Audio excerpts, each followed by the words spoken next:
Pero en aquellos días, después de aquella tribulación, el sol se oscurecerá, y la luna no dará su resplandor, y las estrellas caerán del cielo, y las potencias que están en los cielos serán conmovidas.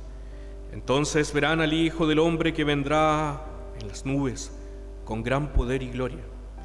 Y entonces enviará sus ángeles y juntará a sus escogidos de los cuatro vientos, desde el extremo de la tierra hasta el extremo del cielo. De la higuera aprended la parábola. Cuando ya su rama está en tierra y brotan las hojas, sabéis que el verano está cerca. Así también vosotros, cuando veáis que suceden estas cosas, conoced que está cerca, a las puertas. De cierto os digo que no pasará esta generación hasta que todo esto acontezca.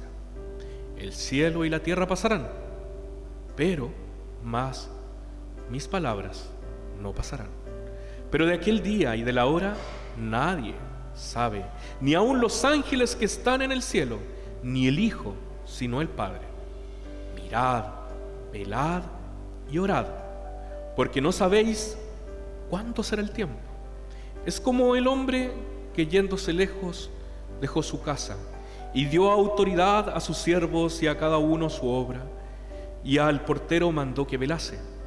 Velad pues, porque no sabéis cuándo vendrá el Señor de la casa, si al anochecer o a la medianoche, o al canto del gallo o a la mañana, para que cuando venga de repente no os halle durmiendo. Y lo que a vosotros digo, a todos lo digo: velad. Esto es palabra del Señor. Las palabras que escribe Marcos son palabras que están hechas en un contexto histórico lleno de problemas y lleno de situaciones adversas.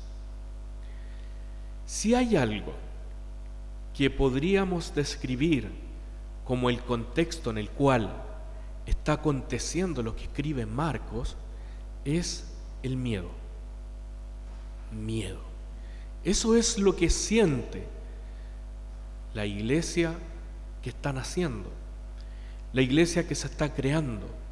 Siente mucho miedo porque han vivido durante 3 años los discípulos con Jesús, han visto sus milagros, vio que resucitó a muertos, vio que multiplicó los panes y los peces, vieron que Jesús murió, que resucitó, vieron que Jesús subió al cielo y que les dijo que volvería. Sin embargo, el tiempo va pasando y el pueblo está siendo oprimido nuevamente. El tiempo va pasando y la iglesia y los primeros cristianos están siendo perseguidos. Y están siendo perseguidos, ¿por qué? Porque ellos no se arrodillan delante del César, porque para ellos Dios, en la figura de Jesucristo, es quien merece la honra y la gloria, y no el imperio. No es el César como el emperador. Por lo tanto, se rehúsan a arrodillarse, a honrar el nombre de alguien que no sea Dios y que el imperio les impone tratar como una divinidad. Ante eso el imperio ha tomado entonces algunos acuerdos para mantener el orden de una posible agitación. Vamos a tener que callar a estos cristianos. ¿Cómo se les ocurre hablar de que uno de ellos es más poderoso que el imperio mismo? ¿Cómo se les ocurre decir a estos pescadores, a estos que muchas veces ni siquiera saben hablar bien, no saben de ortodoxia, tampoco saben mucho de educación, son simples pescadores, y están diciendo que vendrá un reino en el cual ellos van a ser parte y que además ese reino tomará posesión por sobre el imperio romano, hay que perseguirlos, hay que exterminarlos. Y si se persigue, también perseguimos el mensaje de ellos. Y si los exterminamos, exterminamos el mensaje de ellos y la figura histórica de Jesús. Y el Jesús histórico pasará a ser solamente un recuerdo de algunos años que con el tiempo se ha de olvidar, como se olvidan tantas cosas en la vida. Sin embargo, en medio de la persecución, en medio del dolor, en medio de ser observadores de cuántas atrocidades, errores y horrores están aconteciendo con ellos y para ellos, y cómo están siendo perseguidos, cómo están viviendo las tribulaciones, cómo están viviendo problema tras problema, situación difícil tras otra situación difícil, donde están siendo marginados, oprimidos, expulsados, donde están siendo completamente invisibilizados. En medio de esa situación se presenta un mensaje que habla sobre aquel que ha de venir nuevamente, porque es necesario que el pueblo y que la iglesia y que todos aquellos que han escuchado de Jesús tengan la plena certeza de que el Señor nunca nos ha abandonado y jamás nos va a dejar solos. El Señor Jesús, ese mismo que estuvo, que vivió, que sufrió, que murió y que resucitó, viene y viene siempre. Y no es que venga en una historia utópica en el más allá. El Señor viene ahora como un tiempo presente, constante, activo. Los profesores de castellano dirán en un gerundio, en un presente activo. El Señor está viniendo ahora, hermanos. ¿Cómo podemos decir que el Señor está viniendo si es que no lo hemos visto bajar en una nube como dice la Escritura? Lo vieron subir en una nube. Lo lógico para los discípulos es como se fue, que ha de volver. El problema no está en el cómo. El asunto del mensaje está en qué debemos hacer nosotros mientras viene el Señor. ¿Qué es lo que debemos pensar? ¿Cómo debemos actuar? ¿Y cómo enfrentamos lo cotidiano y lo doméstico de la vida en medio de nuestras situaciones para poder mantener la llama de la esperanza viva? En el mundo de hoy hay más incertidumbres que certezas. No sabemos en el plano nacional qué va a pasar con Chile en unas semanas más. No sabemos cómo va a ser el próximo año, a pesar de que podamos tener estadísticas que puedan hacer una evaluación y una proyección socioeconómica de lo que va a ser el próximo año. En un momento determinado de nuestra historia llegó, sin preguntarle a nadie, la pandemia y desestructuró todas nuestras vidas y nuestros planes. Es decir, el futuro aún incierto, el futuro que nos muestran las noticias de que el mundo está cada vez peor, que vemos las guerras, vemos niños sufriendo, incluso nuestras propias vidas están enfrentadas situaciones complejas, difíciles, para las cuales no fuimos muchas veces preparados para enfrentar y para vivir. Ver sufrir a nuestros seres amados, enfrentar enfermedades de las cuales nunca pensábamos que íbamos a tener, vivir situaciones familiares y económicas en las cuales jamás proyectamos, estar en un lugar en el cual nunca pensé que iba a llegar. Eso me hace pensar, creer, de que quizás este mundo no tiene un gran futuro, porque es más, se ha ocupado la palabra de Dios a través de este texto bíblico, ni siquiera para dar esperanza, sino que se ha transformado, desvirtuado, prostituido, manipulado e instrumentalizado para sembrar más miedo que esperanza en el mundo de hoy. Y conviértete, porque el Señor está por venir, o si no, no te vas a ir al cielo.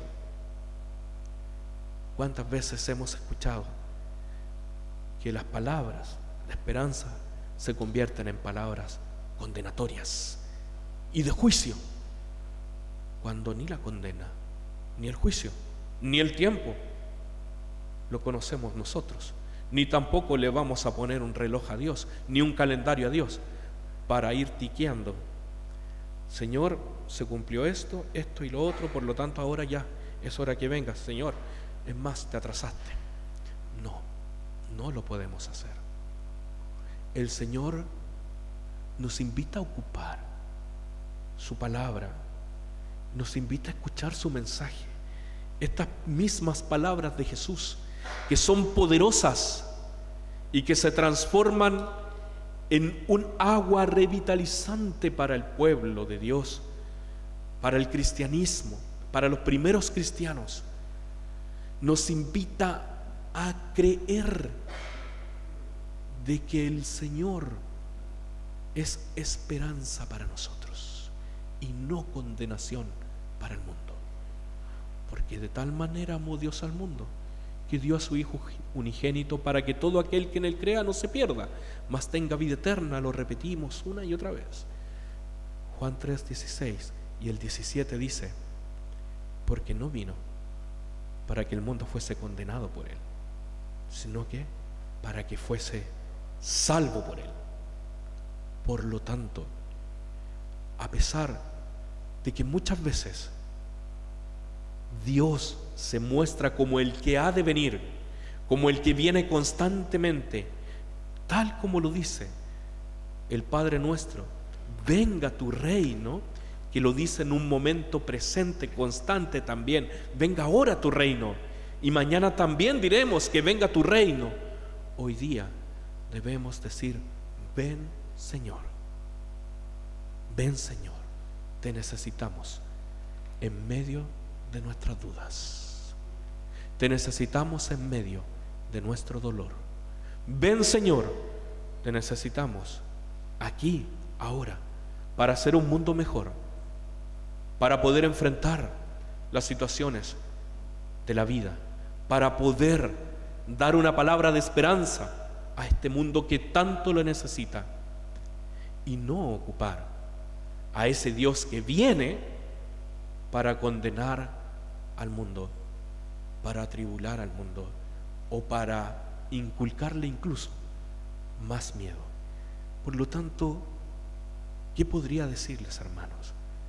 La segunda venida del Señor, o la venida del Hijo del Hombre, como lo dice el Evangelio, no ha de ser ningún conflicto teológico, ningún conflicto espiritual, ningún conflicto religioso para nosotros.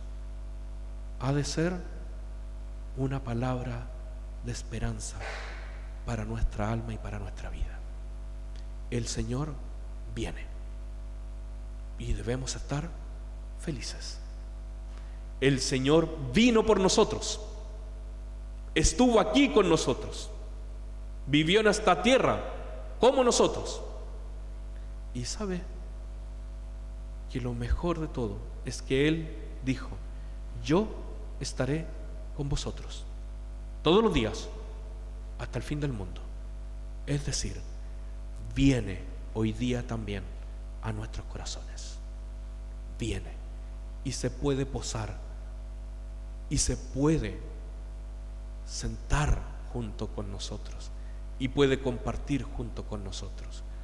Ese Dios del amor, el Dios de la justicia, el Dios de la esperanza, el Dios del refugio, el Dios del perdón y el Dios de la reconciliación, el Dios que usted necesita que le dé fuerzas, el Dios que usted hoy día necesita para que renueve su fe, es el Dios que hoy día nosotros podemos sentir que viene y que viene constantemente. Hace unos años atrás había un cantautor argentino que se llamaba Alberto Cortés, no sé si lo recuerdan, y decía en una de sus canciones y en una de sus estrofas: en nombre de mi Dios soy asesino,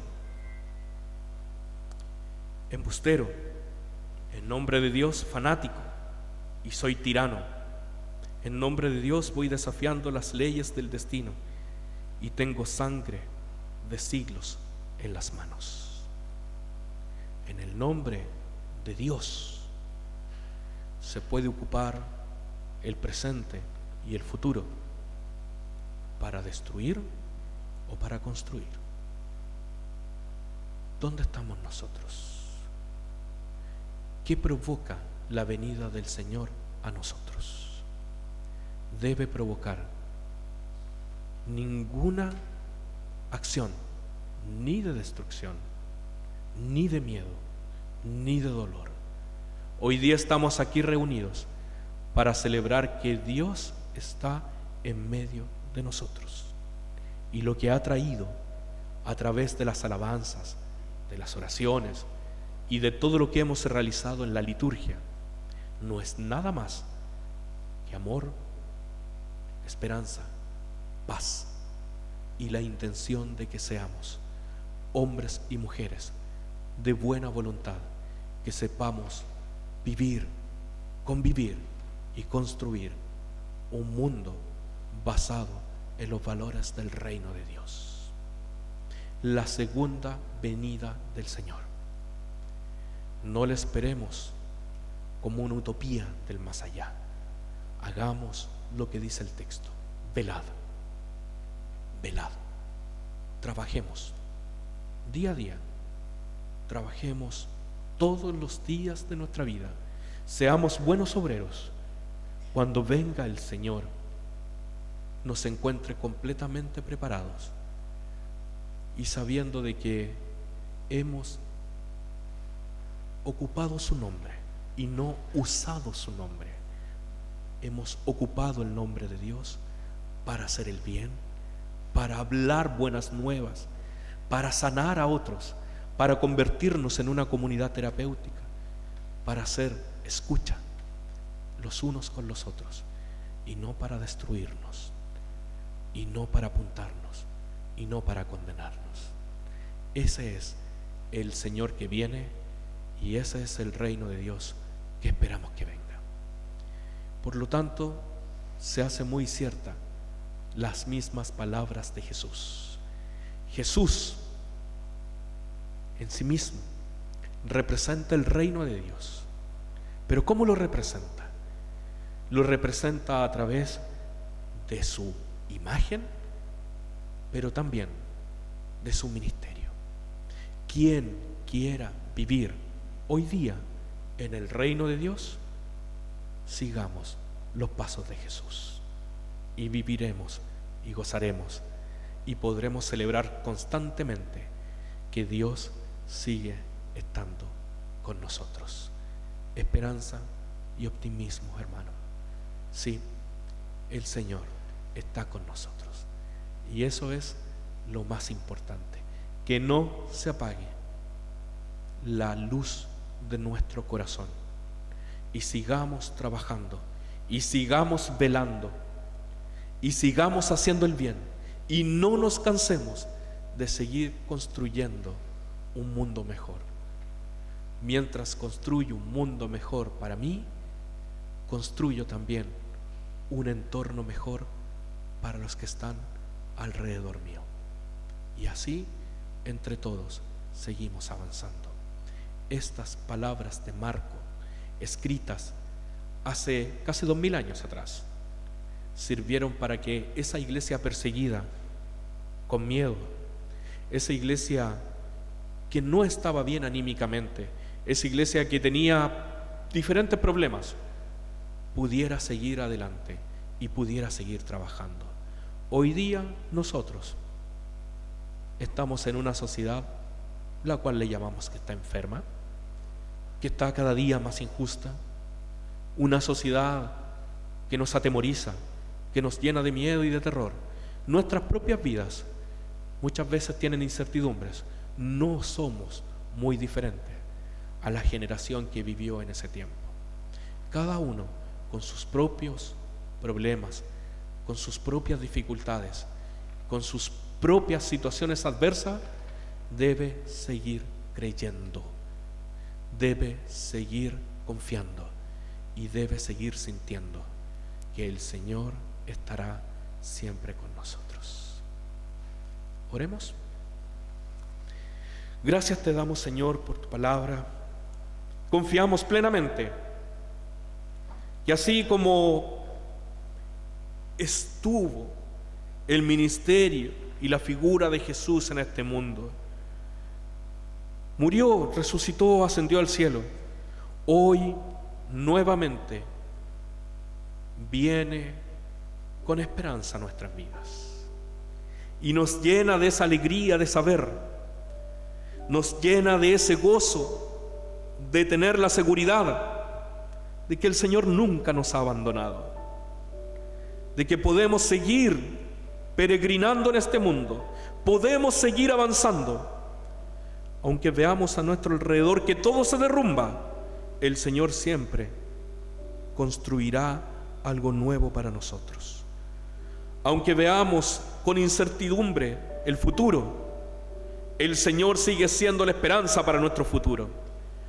Y nos aferramos de su palabra, nos tomamos de su mano y decidimos hoy día seguir adelante y seguir hablando, seguir proclamando y seguir insistiendo en compartir a ese Jesús, a ese Cristo que vino a nuestro corazón, que viene también todos los días a nuestro corazón y que ha de venir a cualquier corazón que esté dispuesto a recibir esperanza para su vida.